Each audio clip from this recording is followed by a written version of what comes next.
Saravá, queridos irmãos de fé, sejam muito bem-vindos ao nosso canal.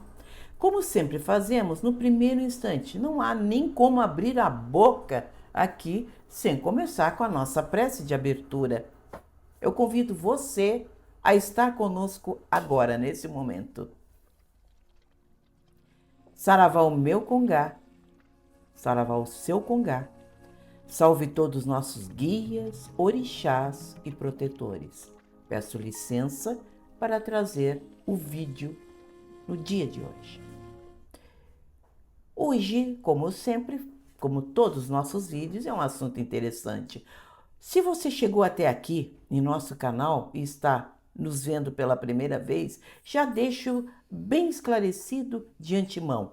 O nosso canal foi feito para que você pense Umbanda e não apenas faça Umbanda.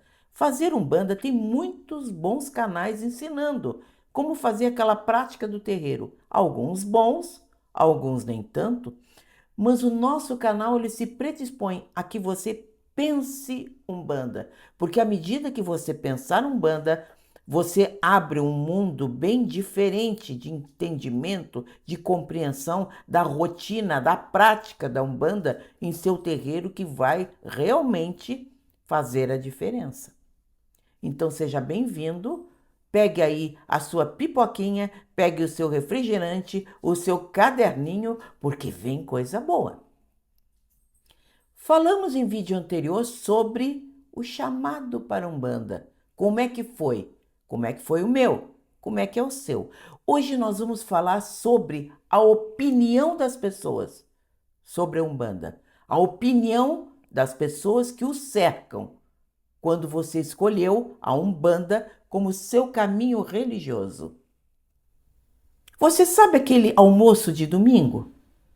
Você está ali com os seus parentes, bem faceiro, fazendo a sua comidinha ou batendo aquele papo informal, e lá chega aquele seu parente que descobriu que você escolheu um caminho mediúnico, não necessariamente somente a Umbanda, pode ser o Espiritismo, pode ser o Candomblé, pode ser até a Quimbanda pura, ou pode ser a Umbanda. Aí chega aquele seu parente fundamentalista religioso que fica sabendo que você escolheu uma Umbanda como seu caminho. Senta do seu lado e começa a fazer aquela lavagem cerebral. Porque dentro da sua religião, do seu culto, ensina que quanto mais adeptos eles trouxerem para a sua religião, para o seu pastor, melhor. É uma alma salva ali. Sem entender que muitas vezes, gente, você está levando pessoas para o bolso do pastor e não necessariamente para uma descoberta religiosa. É assim. Bem, aí senta aquele parente e começa a fazer aquela lavagem cerebral bem aborrecida com você. E você tenta ser até educado. Você tenta desconversar, você tenta mudar o assunto e aquela criatura paz. Mas aí você vai uma vez, dois almoços, lá pelas tantas, aquele parente começa a convencer você de que realmente você escolheu uma religião ruim, uma religião que faz com que todo mundo vá lhe olhar diferente, com um olhar atravessado, e que você escolheu o pior caminho possível. Aí você decide sair da Umbanda. Muitas pessoas fazem isso, pela opinião de parentes, amigos, namorados, esposos, sogras, sogros, pessoas à volta. Não deveria ter feito isso. Porque uma religião, quando você escolhe aquele caminho de paz, aquele caminho de respostas para você. E ser uma Maria vai com as outras é uma das piores coisas que pode haver dentro de um universo religioso, quando você se deixa influenciar por qualquer opinião. Eu lembro muito bem quando eu comecei dentro da Umbanda. Uma amiga minha, aliás, uma parente minha, pediu emprestado um livro de Umbanda para ler, da minha coleção. Eu emprestei com a melhor das boas vontades para ela. Ela levou. Aí depois de uns 3 meses eu insistindo para que ela devolvesse, ela me devolveu. O livro veio pronto para ser colocado no lixo, é a palavra certa. Ele veio todo riscado, ele veio todo com anotações em torno da página, ele veio simplesmente destruído o livro, porque o livro caiu nas mãos de um parente, de uma pessoa que estava dentro da casa dela, viu aquele livro e resolveu fazer anotações para que elas chegassem até mim.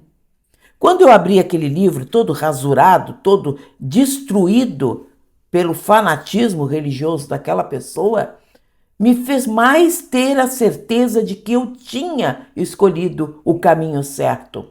Se eu estava incomodando tanto as pessoas, é porque realmente eu estava acertando. Porque muitos não querem que você continue num caminho religioso que visivelmente está transformando você.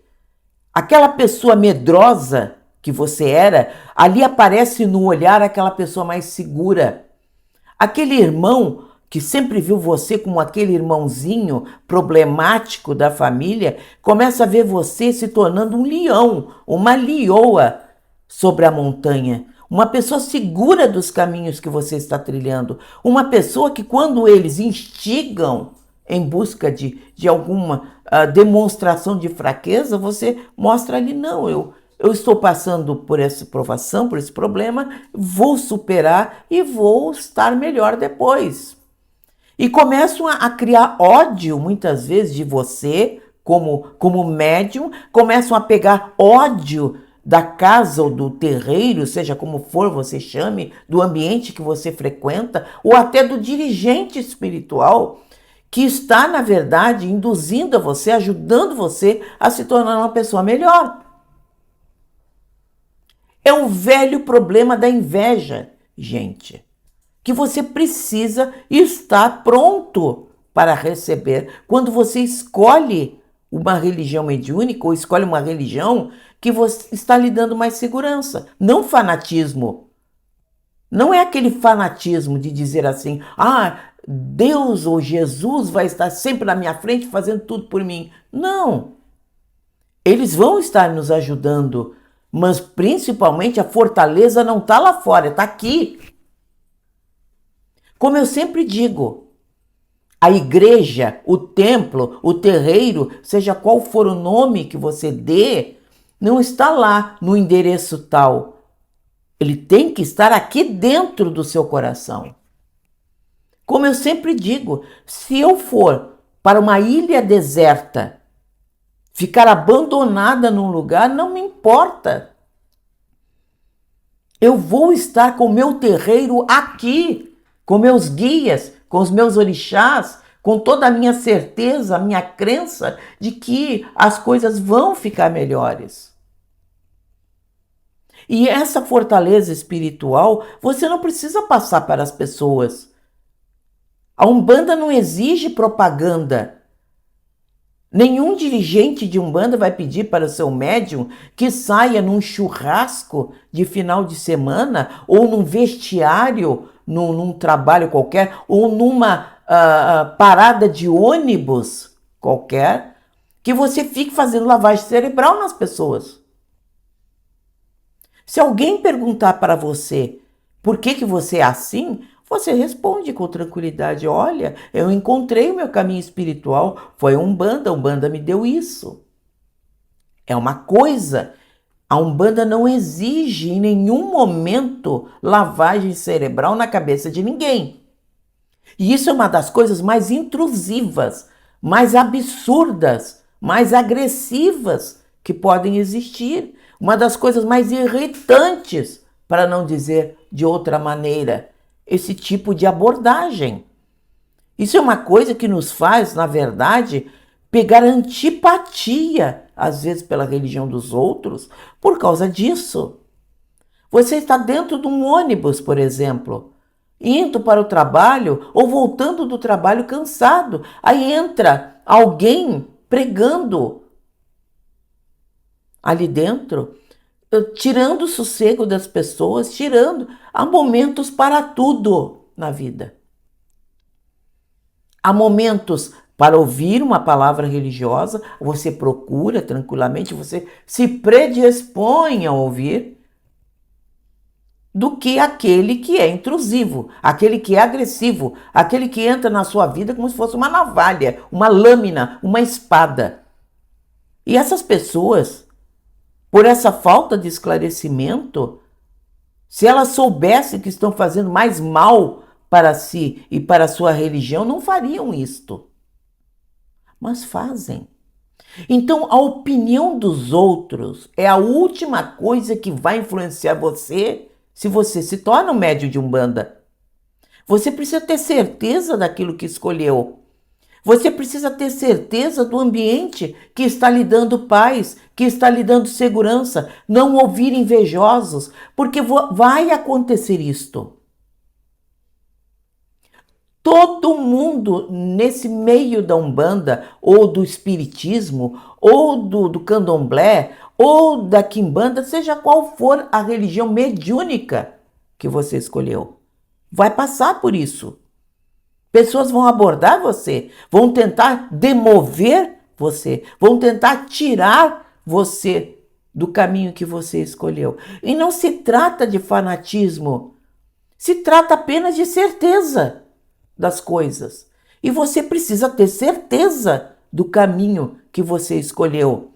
E outra, ninguém precisa saber se você é de uma religião ou outra. Não comente, não fale sobre isso. Aí você diz, mas se eu não falar, as pessoas vão pensar que eu estou fazendo uma coisa errada, que eu estou indo no ambiente errado. Não, é um respeito às pessoas, a opinião de cada um. Eu, como sacerdotisa que sou, dentro da Umbanda, porque eu já conheci sacerdotes, hein, gente, que está na fila de um banco para ser atendido e está ali pregando, tentando convencer as pessoas a irem nas suas casas, nos seus terreiros, se tornarem clientes.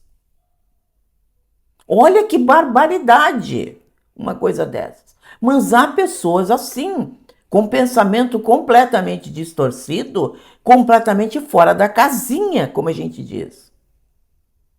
Não é para fazer esse tipo de coisa. Seja um bandista de coração, seja um bandista sereno. Muitas pessoas me conhecem às vezes há anos, muitos anos, e não sabia que eu era uma dirigente espiritual. Com um terreiro que já está aberto há quase 3 décadas. Não precisa ninguém saber. Agora, se as pessoas me perguntarem o que é que me faz ser uma pessoa serena diante dos problemas da vida, uma pessoa que às vezes suporta tanta coisa em silêncio, suporta tantas dores com tranquilidade, que tem aquela paz de espírito, que muitos dizem assim, puxa, mas você tem uma paz de espírito, você tem um olhar tão sereno, tão tranquilo, parece aquela tia-avó que eu conheci, tão pacífica. A Umbanda me deu. A Umbanda me deu serenidade. A Umbanda me deu tranquilidade. A Umbanda me ensinou a enxergar coisas que eu não via. Porque a Umbanda ensina isso. A Umbanda prova, mostra para você que a vida não é só o feijão e o arroz de todos os dias, mas que é um universo a descobrir. Vocês conhecem aquela bonequinha russa? Parece que é Matrioska, Marioska, uma coisa assim o nome. Me perdoe, eu vou deixar aqui escrito até para vocês darem uma olhadinha. Sabe aquela bonequinha russa de madeira que você vai tirando uma de dentro da outra? A Umbanda é isto. Quando você acha que já conheceu, você tira a segunda, a terceira, a quarta bonequinha e você vai descobrindo que ela não tem fim, a Umbanda. Que o mundo espiritual é algo fabuloso. Eu estou descobrindo todos os dias. Muitas pessoas acham assim também. A mãe Miriam é escritora, a mãe Miriam sabe tudo sobre Umbanda. Não sei não. Eu sou tão curiosa como você aí do outro lado. Eu estou o tempo inteiro buscando respostas. Algumas eu já descobri e faço a delicadeza de dividir com você as descobertas que eu fiz. Quem sabe possam ajudar você. E outras eu estou descobrindo todos os dias, porque a Umbanda, como eu sempre estou dizendo, é uma riqueza sem fim. Seja bem-vindo ao nosso canal. Agora nós vamos para o nosso irresistível Momento Mandinga, que está se dedicando ao estudo infindável das folhas, nosso principal axé. Akoko, Neobultia Yaevis Sem. Nome Yorubá, Ewe Akoko. Planta originária da África, é amplamente utilizada em banhos atrativos, incensos, infusões para todos os orixás. Seu uso e culto é muito conhecido, pertencente às diversas nações africanas, sendo uma árvore que traz riqueza, prosperidade e sabedoria onde foi plantada. Dizem também que ela liga o plano material ao espiritual junto à nossa ancestralidade. É desconhecido seu uso em amacis e outras obrigações. Seu uso popular vai do vermífugo, antisséptico, combatendo doenças infecciosas. É uma planta dedicada a Yansan, Ogum e Ossan. Então, gostou? Seja bem-vindo. Semana que vem, sextas-feiras, às 10 horas, eu espero você aqui no nosso canal para mais uma vez falar de uma Umbanda maravilhosa, a Umbanda no qual nós acreditamos. Seja bem-vindo.